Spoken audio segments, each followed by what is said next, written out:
Great. Thank you all so much for joining us. It's great to be here. My name's Anita Doty-Gajala, and I'm going to say a couple of words before we get to the main presentation.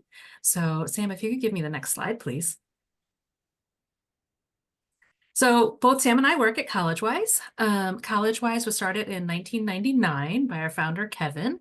So we're in our 25th anniversary year, and we're really, really excited about it. It's grown a tremendous amount over the years. And we help students make the college process less stressful. And that's really, truly our biggest goal. We know there's a lot of anxiety around the process, and we're really here to lessen it and make sure that people are applying to the best fit colleges and really having the best information about how to work through the process. So we work with lots of high schools across the country. Our counselors are all over the country. And we have a lot of these partnerships that we love to, present for other groups so that more people know about what we do and how, and we can figure out how to help you all. So we're really excited to be here. Sam, next slide, please. Couple of real quick housekeeping items. As Micaiah said, this will be posted on YouTube. I'm not sure, Micaiah, can you tell us if it's also going to be, if they're going to get a recording in their inbox? Just wanted to double check. No, so it will be posted to YouTube within the next few days. Okay, so forget the recording part. There is no raise hand feature that we're not going to use the raise hand feature, excuse me. And like Micaiah said, please put the questions in the Q&A box and then we'll get to them towards the end. Next slide, please, Sam. So like I said, my name is Anita Doty-Gajala. I live in the Chicago area, although I grew up on the East Coast in New York. I went to Williams College for my undergrad. I was a psychology major. I was actually very undecided about what I was going to do, so it took me a while to get there, but being at a small liberal arts college really helped me find my way. I went on to the University of Michigan for graduate school, where I did a master's degree in higher education administration. I worked in the college and university world for about 15 years. I worked at Williams, I worked at the University of Michigan, I also worked at Macalester College in St. Paul, and the University of Chicago, here in Chicago. So I did a lot of different things, not always admissions. In particular, I did a lot of academic advising for students. So that's what I love the most. Along the way, I had kids of my own. They are now in 9th and 11th grade. So I really, really feel the parents out there. It's very different when it's your own child. And because I had kids, I was just trying to figure out, a different way to have that balance in my life. So I started working with Collegewise about 4 years ago. Sam and I actually started together.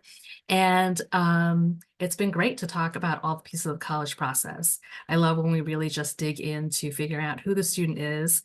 And I like to think of myself as a big matchmaker. So I get to know the students. I already know a lot about the colleges. So it's just like trying to make that match in heaven. So with that, I'm going to turn it over to Sam. Thank you so much, Anita. Hi, everyone. My name is Sam Justra. I'm a college counselor at Collegewise. Like Anita said, I've been here almost 4 years to the day. And I live outside Detroit. So Anita and I are holding down the Midwest, Mid-Best representation tonight. I'm originally an East Coaster. I'm from Connecticut. I attended a very small college for undergrad. That I find if you're not often in this world of college admissions, you might not have heard of it, but I went to Goucher College outside of Baltimore. So there's a lot of geographic connections you find tonight with CTY as well. And I worked in college admissions for about 10 years. So I worked first at Hampshire College in Western Massachusetts, went to Vanderbilt for my master's in higher ed, stayed on in the admissions office there for several years. And then when I moved to Michigan, landed at University of Michigan. So another connection point that Anita and I have. And I love this work. And I loved my time in admissions, I really did, but I find it so fulfilling to be able to really help students and their families navigate this complicated, nuanced process of applying to colleges, which changes in some, to some degree a little bit every single year. And I've read thousands and thousands of applications and essays, and I've been in the committee room making those decisions. And so it's really fun to be able to draw on that experience every single day in my work with students. And, Anita and I really love helping families kind of separate fact from fiction and understand what's really important and what might not be quite as important as you think, and just really make sense of it all so that at the end of the day, you feel really confident and proud of the self that you put forward in this process that involves a lot of introspection and reflection and honestly joy. I don't know if my students always believe me when I say that, but I promise this can be a fun process. And that's why we're here, to be your coaches, your cheerleaders, your advocates, to really walk hand in hand with you in a sense throughout this process. And it's a joy and a privilege of our life that we get to work with teenagers on this process. So we are really excited to be here tonight to talk about this very topical topic of conversation, which is course selection. I don't know about you, Anita. I would assume you are also having tons of conversations with your students at this time of year. I find that I'm talking about course selection from like December through April, because every high school is different when you go through this process of registering for classes. So I think that right now is the absolute perfect time to be giving this presentation. I actually gave it a very similar one earlier this week at one of my local libraries. So we're going to talk about course selection and college admissions, kind of within that larger landscape of why it's important, all the different pathways that you can take throughout high school, the implications of those choices as you weigh your decisions, both with your core classes and your electives. We'll talk about key takeaways, of course, toward the end, and we'll make sure that we leave some time for Q&A as well. So we're going to have a lot to cover tonight. But I always like to start by talking about something called holistic admissions, which many students on the call tonight may have heard this term before. We say it a lot in admissions, and it's something that many, many colleges employ. And essentially what it means is that all of these different pieces of the puzzle that you see on your screen are factors that are considered when colleges are making admission decisions. I like to think of it in a way as one of the reasons that I had a job in admissions for 10 years, because if this entire process was just based on, your GPA and your test score, or certain data points that could be sorted by a spreadsheet, probably wouldn't be a need for admission counselors, right? But it is a very human process. And part of that is weighing and considering very carefully all these different pieces of the puzzle. And I will say that not every single college and university out there practices holistic admissions. There are absolutely schools where you can go on the admissions website, plug in those data points, those numbers, and know if you're going to be admissible or admitted. But tonight we're going to talk a little bit more about one of these very specific factors. So while all of these pieces of the puzzle, like I said, are important, the most important foundational piece of your application is going to be your academic record or your transcript, the classes that you take throughout high school, how you challenge yourself, and the story that that tells in your intellectual curiosity and your journey. I always want students to know, and we'll talk about this, I think at several points throughout the night, that you are so much more than just a number or just a GPA. And all of these factors are important because when you get to college, yes, academics are so important because we want to make sure that you are prepared for the rigors that you're going to encounter on campus. But you are so much more than just a student in a classroom, in a lab. You are a friend, you are somebody's roommate, you are someone's teammate, you're contributing to that, campus culture and community. And that's why all of these things that you see on the screen really help a reader understand who you are as a person. What we're going to talk about tonight, like I said, is really zeroing in on that academic profile piece. So these are the three kind of questions that you see on the screen that admission officers or colleges are really looking for, that they're trying to answer as they review your application and primarily your transcript. So the first one, preparedness. Essentially, the college wants to know, first and foremost, can you do the work? The vast majority of students who are completing high school, this is an easy check. You're graduating high school, you're meeting your high school requirements, you are prepared for college. Okay, now the second one, rigor and challenge, this is really looking at, how you take advantage of opportunities within your curriculum, maybe sometimes go above and beyond those minimum requirements, which we'll talk about tonight as well. Where do you see opportunities to kind of stretch yourself, and then how and where can you rise to the occasion to meet those challenges? Colleges are looking so much at your transcript because it's the best indicator of your preparedness for the academic experiences you're going to have on their particular campuses.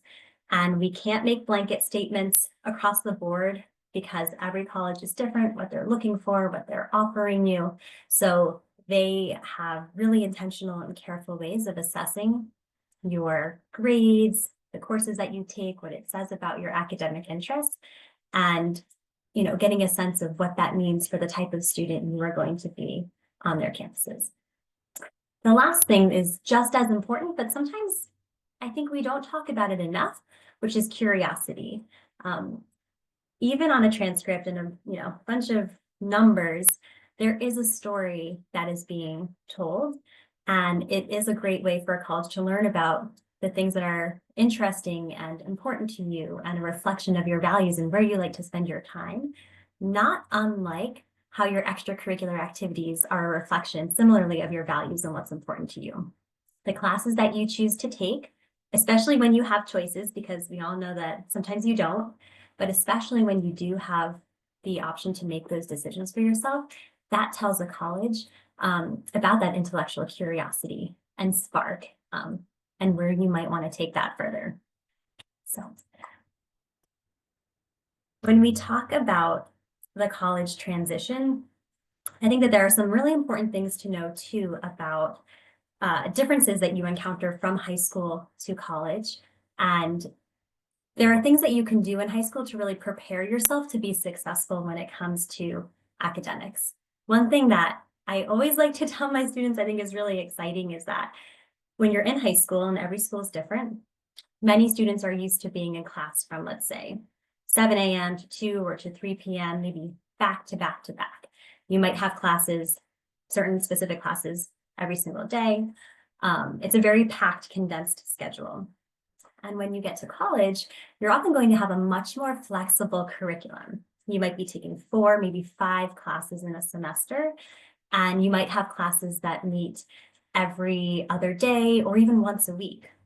I had classes in college that met once a week from 6:30 to 9, which when I was in college was a very normal time to have a class. Now 9 o'clock is my bedtime, so I'm on a little bit of a different schedule. But it means that you have a lot more flexibility and choice, but it means that time management becomes even more important, I think. Actually, when you have wider swaths of time in the middle of the day where you don't have classes, I think you have to be even more diligent about how you spend your time and carving out time to study. So being able to hone those time management skills and structure and organization around your schedule and what you need to do to prepare for your classes, getting a solid foundation in that in high school, it's going to really, really pay off when you get to college. You're going to have hundreds, if not even more, classes to choose from when you get to college.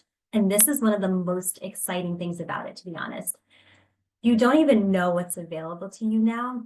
And I think one of the best things, one of the primary functions of college is to introduce you to new areas and disciplines that allow you to explore and take risks and make connections. It's just so exciting, and even better, you're there with other people who intentionally chose to be in that class too. And it just makes for a really vibrant learning experience. But I'm getting off on a little bit of a tangent because I've been so excited by that thought. Makes me want to go back to college again. But you have so many options and choices to really explore your strengths. Like, for example, I had to take a quantitative analysis, basically a math class, to fulfill a distribution requirement in my college. I am not a very math inclined person, but I took a cryptography class that I thought was really interesting and fascinating, and it satisfied the requirement. I got to explore a part of math that I didn't know anything about and really enjoyed it. You might have a choice of 20 or 30 first-year writing seminars that you get to pick from that zero in on different, very specific, unique topics that interest you. So it's something to look forward to and also really take advantage of when you have those opportunities, even in high school.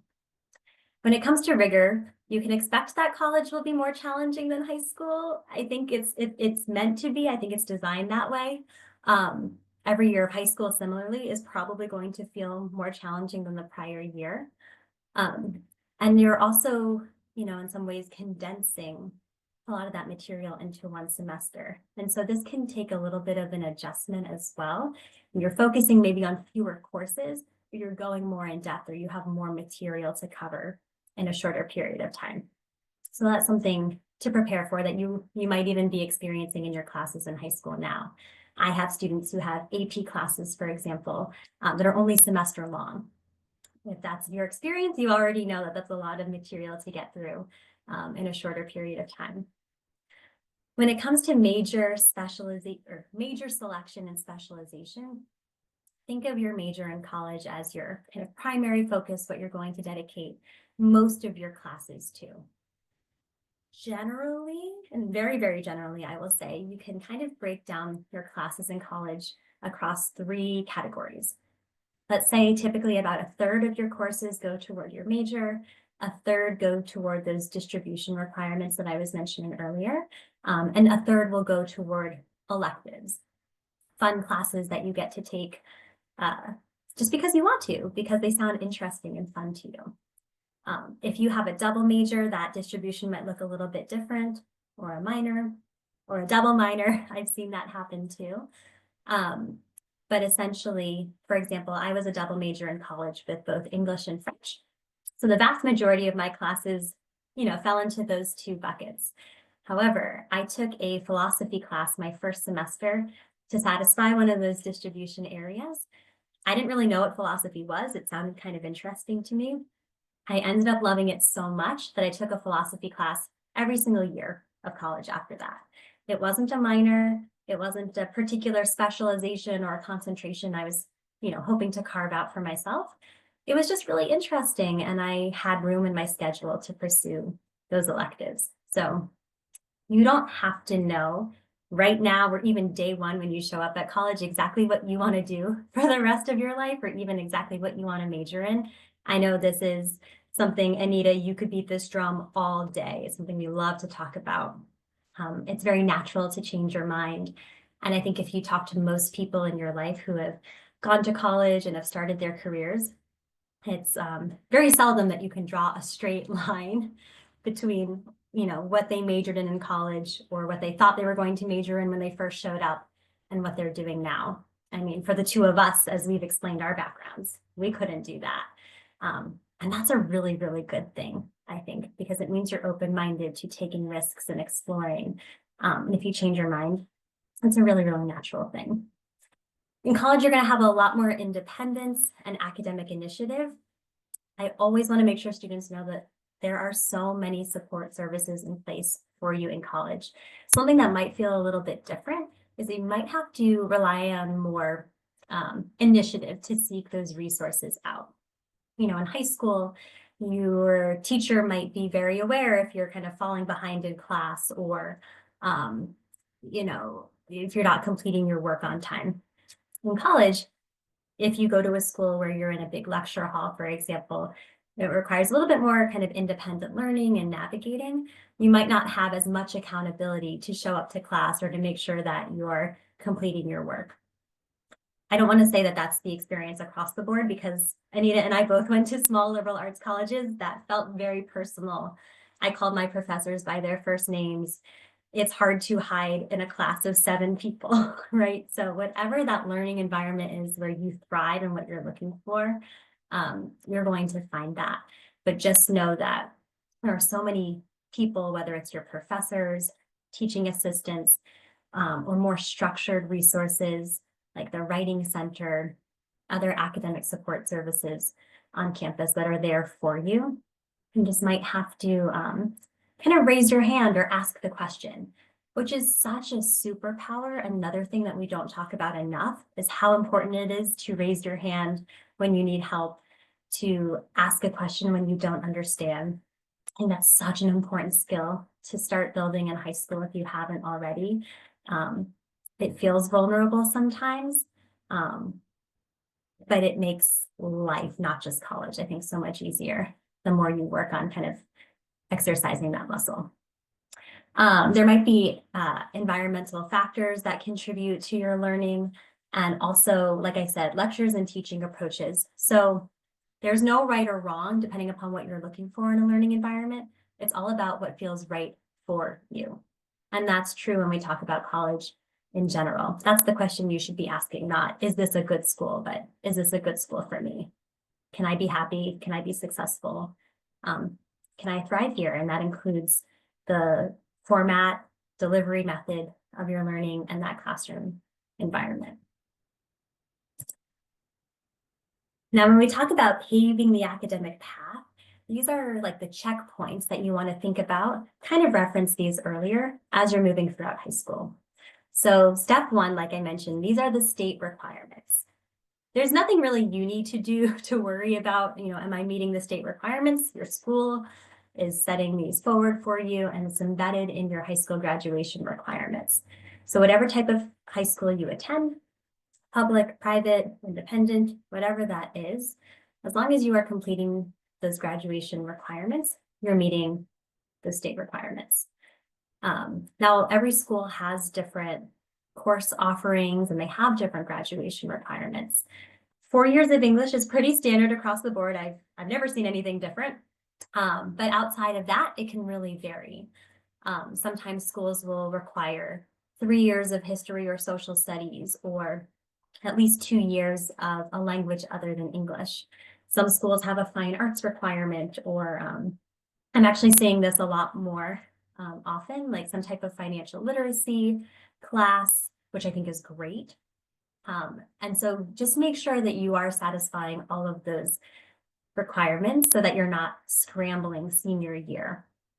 I know Anita's going to talk about this a little bit later, but the earlier you can start to kind of project, not that anything can't change, but what the 4-year curriculum will look like for you, just so you have an idea of those requirements that you want to satisfy. Start to take them earlier when it makes sense for your schedule so that you're not just saving them all for senior year. That'll make your life easier, and you don't want to have any surprises. You don't want to reach senior year and say, oh my gosh, I didn't realize I had to take this, financial literacy class, and now I have to take it over the summer, or now I have to double up on something to make that, to make that work. So it's really good to be aware of what's required of you and available to you. So when you get your hands on those curriculum guides, and they can change a little bit year to year, it's a really good exercise to kind of sit down with those and just make sure you're able to satisfy everything. The next part of that, step 3, is really taking into consideration your needs. Like I said earlier, your transcript is really a story of what's important to you and where you like to spend your time.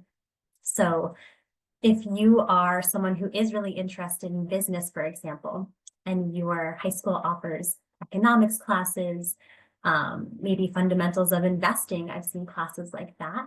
That's a great opportunity for you to explore that relevant experience and develop that interest a little bit more. As an English writing person in high school, I took a lot of creative writing workshops, additional literature classes junior and senior year, because that's what I was most interested in. And those electives really helped me develop my interest in writing, and also helped convey to colleges my interest and relevant experience in those fields as well. So I always recommend that you start by challenging yourself and taking advantage of everything available to you, first in the areas that you're most interested in, and make sure that whenever you choose to challenge yourself with upper level classes, or maybe even going beyond high school, then it makes sense for you and you're able to meet those challenges. We really can't talk about course selection without talking about building your college list as well, because this is something that you also want to be mindful of if there are colleges that do have specific requirements that they ask of you. The first thing that comes to mind is not for a specific school necessarily, but if you're interested in engineering programs or engineering majors, then it will be very important, for example, that you've taken chemistry, calculus, and physics throughout high school. That's pretty important for that foundation if they're available to you. It's also really important to be aware of if the college does have a requirement for language other than English.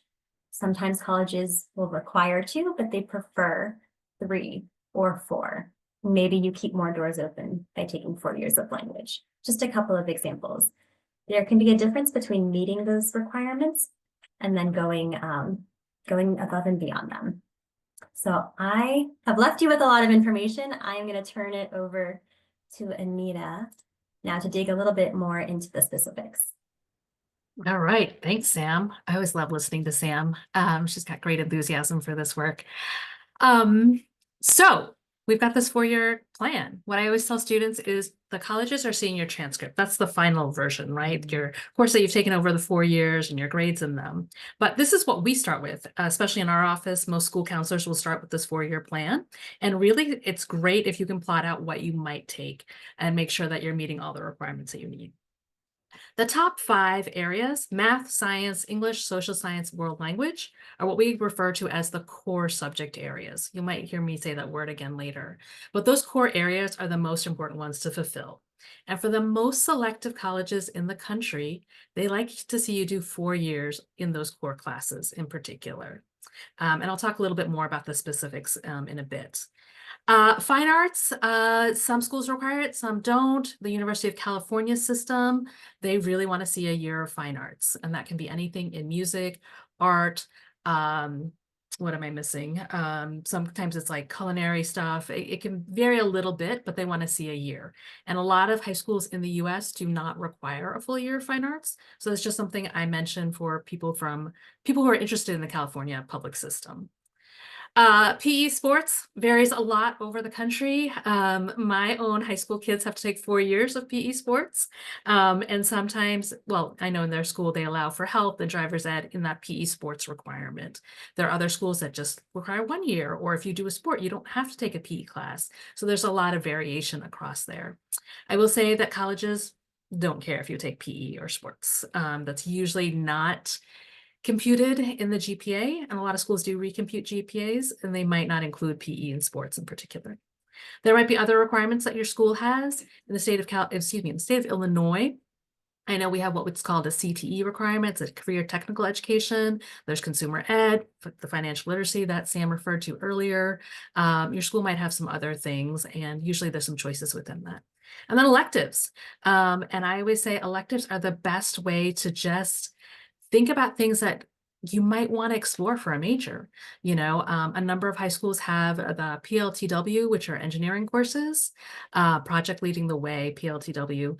And so if you're thinking about engineering, it's great if your school offers that. You can just test out the waters a little bit without going to college and then realizing, oh, I really like this or I don't like it.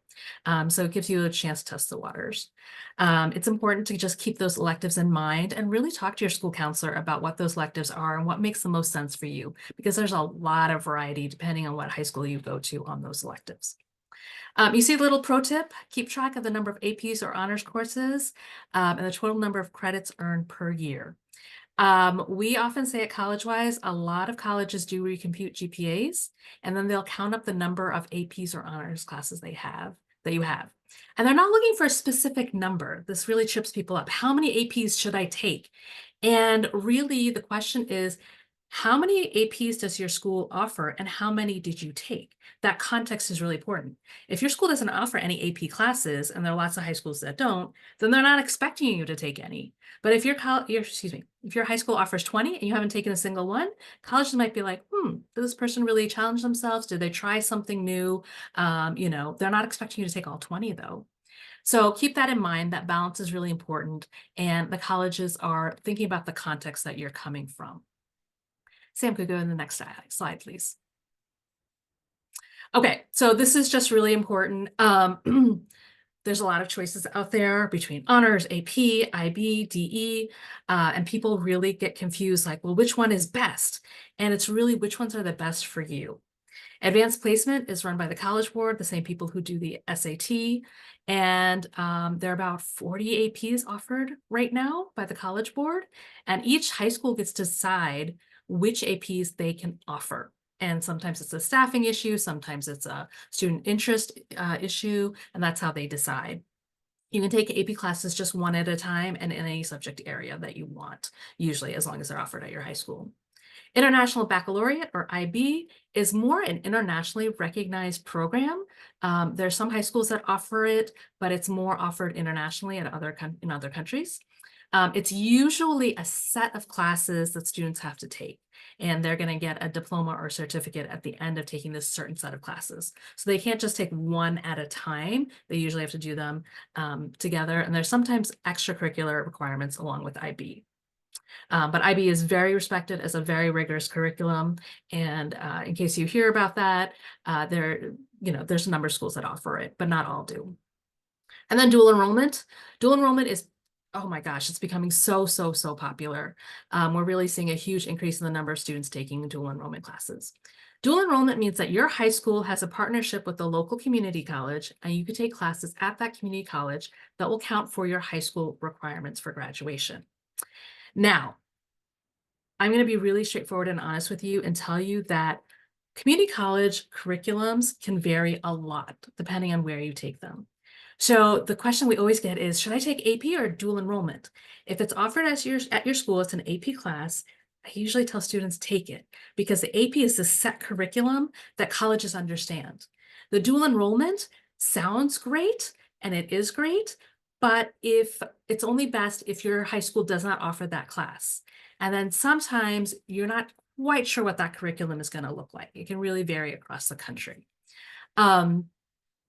So really you have some choices here. And then I didn't mention honors, but honors is also something that we talk a lot about. Honors does show increased rigor as well. Okay, next one. Great, thanks, Sam. So math, we're just going to go through the core areas real quick. Math, it's expected that everyone takes 3 years of math, and they can come in a variety of forms. In Illinois, we talk about integrated math 1, 2, and 3. It's this combination of geometry, algebra, and trigonometry. And that is what the SAT and ACT, that's the content that they cover, geometry, algebra, trigonometry. So those are the first 3 core years of math. A number of students will take pre-calculus their senior year. If you start your math sequence earlier in 7th or 8th grade, then you might get to calculus by senior year. Within that, you have that choice, take calculus or not.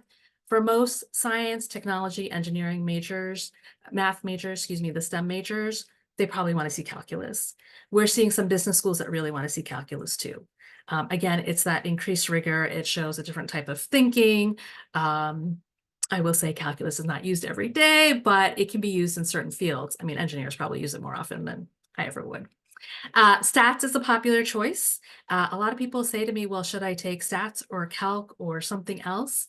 And that's really a very individual decision, depending on what it is that you're hoping to gain in terms of your skills. And then within all of these kinds of math choices, you'll have honors. AP Calculus is particularly popular. There's AB or BC. You'll see IB classes that are similar to the Calculus AP classes.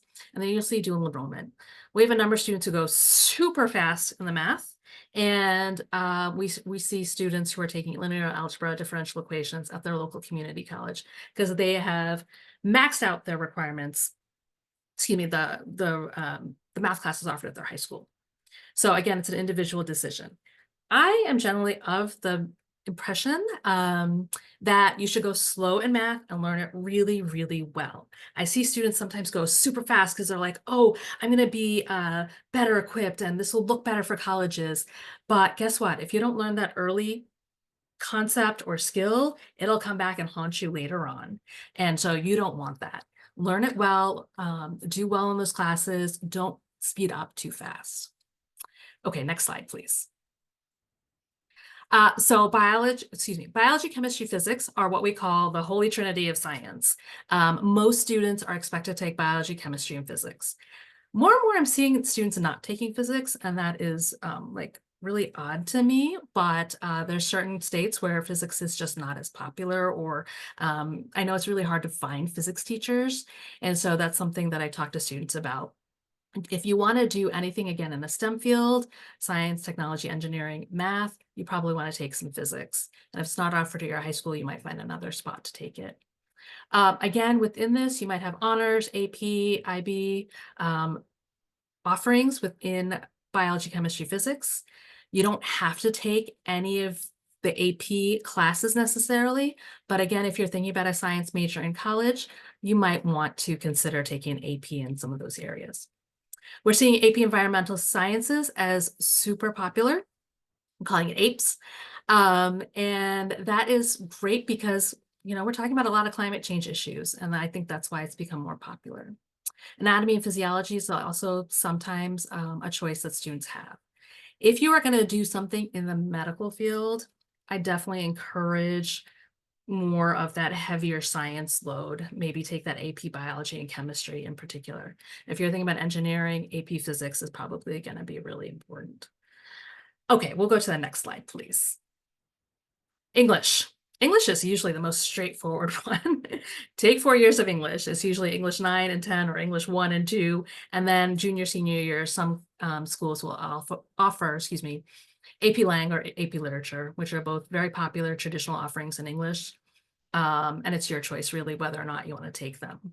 Some people like the challenge. Other people say, oh, English isn't my thing, or I'm just not interested in, I don't know, whatever it is. But again, the most important thing here is to think about the communication skills that you're building. And all the colleges in the US require 4 years of English because they want to know that you can read and write and communicate effectively. And that's why English is so heavily recommended for the 4 years, or required, for the 4 years. Okay, Sam, next one, please. Social sciences. So I was a psychology major, so I love the social sciences.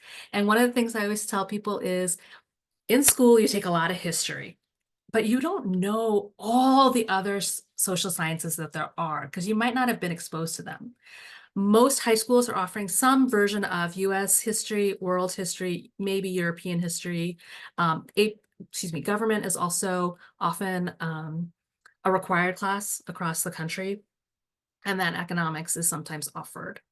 There's lots of other classes out there in social sciences. There's sociology, anthropology, I'm forgetting philosophy. I mean, there's so many rich types of areas that you're not going to maybe see in high school, but that doesn't mean that they're not important or that you're not interested. And I always tell students, when you go to college, think about all the other things that you could try that you haven't been exposed to. Most schools, most colleges are asking for 2 or 3 years of social science. Again, you have some choices there. I always tell people, don't just speed through it again. I have a lot of students who are like, oh, I'm going to take my history class in the summer. I want to free up a space to do some other things. That's fine. But, they say those who don't learn from history are doomed to repeat it. So make sure you learn your history. It's pretty important for just the normal conversations that you have every day in life and like reading the news and things like that. Okay, next. World languages. All right, now there's a lot here.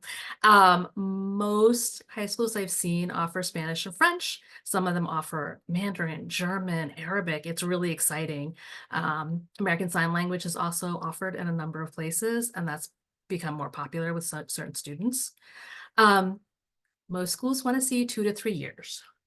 And a lot of students will skip out and they'll be like, I'm done with 2 years. I'm done with my language requirement. I did it 8th grade and 9th grade. I did Spanish 1 and 2. I'm done.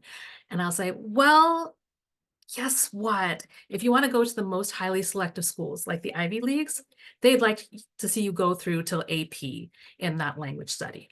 They really are emphasizing this idea of curiosity and learning different cultures, right? We live in a very global world, and that's why this language piece is important. And communicating with people and understanding different types of cultures is really important. And learning languages is a way to do that. So again, it's your choice. The other thing I tell students to think about is there a college language requirement? Because there are so many people who will take, French 1 and 2 early on. They don't take language for a number of years, and they get to college and they're like, oh, I have to take a language requirement. Do I go back to French? I haven't had it in like 2 years, or do I start a new language, or what am I going to do to fulfill this? Or there's students who are saying, well, I really want to study abroad. Oh, there's a language requirement. Oh, then I can't go in that particular program. So don't limit your options and don't just think, oh, this is the minimum I'm going to get it done with, because there's actually a lot to learn, and there might be ways in which studying more language can open more doors for you. Okay, what do we have next? Electives. So again, these vary so much across the board. But again, it's that opportunity to learn and explore. And a lot of it, excuse me, admissions essays, they'll ask you, what do you want to major in and why? And so electives can sometimes be that place where you say, well, I thought I was going to do this, so I tried this out, realized I didn't like it, but I liked certain pieces of it. And so then I switched and I decided to do something else. Electives are the only thing that you really have control over. A lot of those other core requirements are really just part of your curriculum. You don't have a lot of choices. So take advantage of those electives if your school has them. With that, I think I'm turning it back to Sam. Thank you so much, Anita. I love how in-depth you went with each of those areas. And there are so many considerations, I think, to weigh. And I think you highlighted that really nicely. So I just have a couple more slides.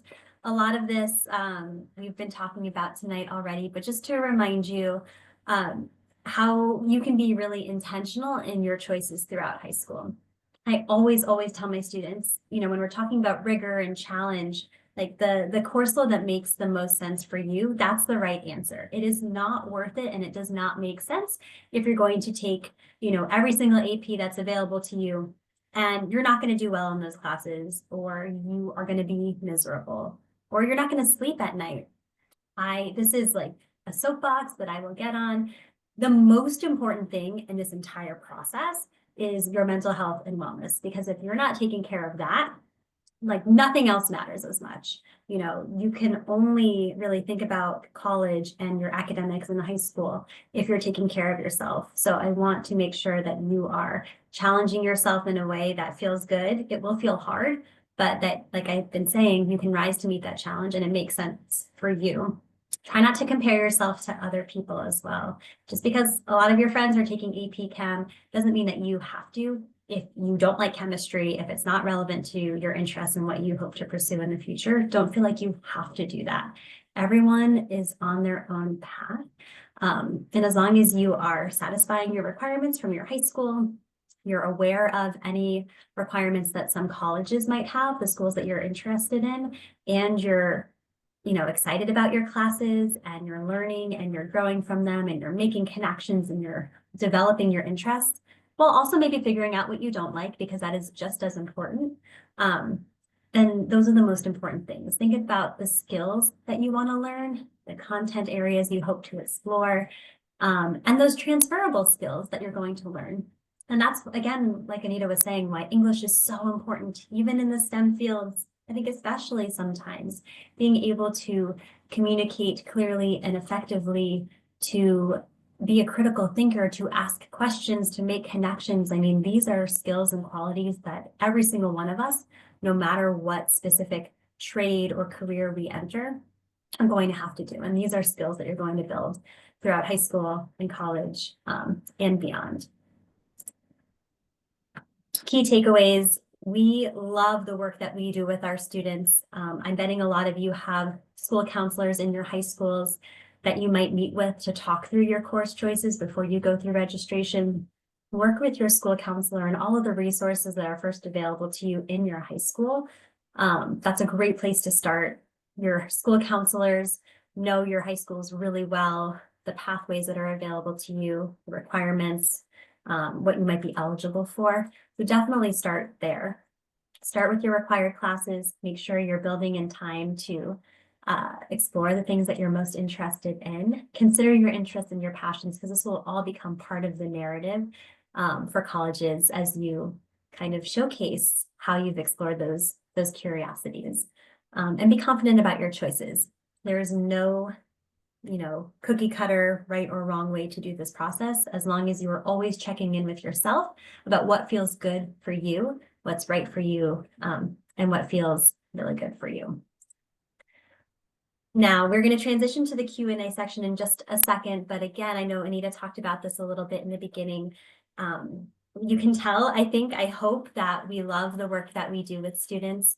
And it really is such a privilege to be able to help you navigate the intricacies of this process and take out some of the stress, at the very least, make it more manageable to navigate. And we have counselors who come from so many different types of backgrounds, not just admissions and academic coaching and mentoring, but counseling and access and outreach groups as well. And so we have a really powerful network of experience and insight to build on that I think makes it an incredibly comprehensive process. So if anyone is interested in learning a little bit more about Collegewise, working with any of our amazing colleagues, we're going to make sure we put, we share a link so that you can learn a little bit more about us. We also have a QR code. Please feel free to snap a picture of this. It'll take you right to a form.